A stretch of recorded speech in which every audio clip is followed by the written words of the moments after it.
In this example, we are going to evaluate this integral that has a polynomial in it. So we can see we're going from 1 to 3, and our insides are all polynomials, which means we know the antiderivatives involve always adding 1 to our power and dividing by our new power. So antiderivative of x squared is x cubed divided by 3, and then we have minus 2x, and we are going to add 1 to our power, divide by our new power.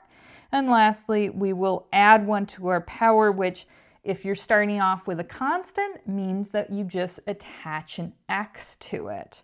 We are evaluating this from 1 to 3. Before we put in our numbers, notice our 2's are going to cancel here, which is going to make our lives a little bit easier. All right, next up we have to put that information in. And I'm actually going to rewrite this once more just quick here, so that we can see what we're working with. Oops.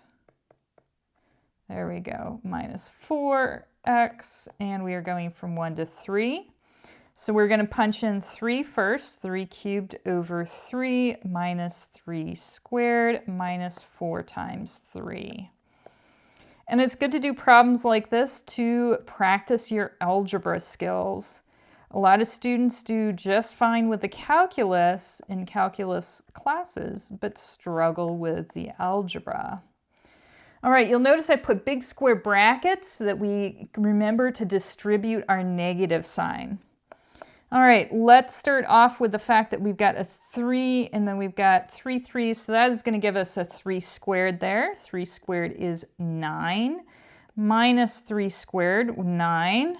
So those two numbers are going to cancel out. And then we have a minus 12. So the only thing that survives in that first big square bracket is a minus 12. And then we have a minus 1/3 minus 1 minus 4. And let's just rewrite that a little bit.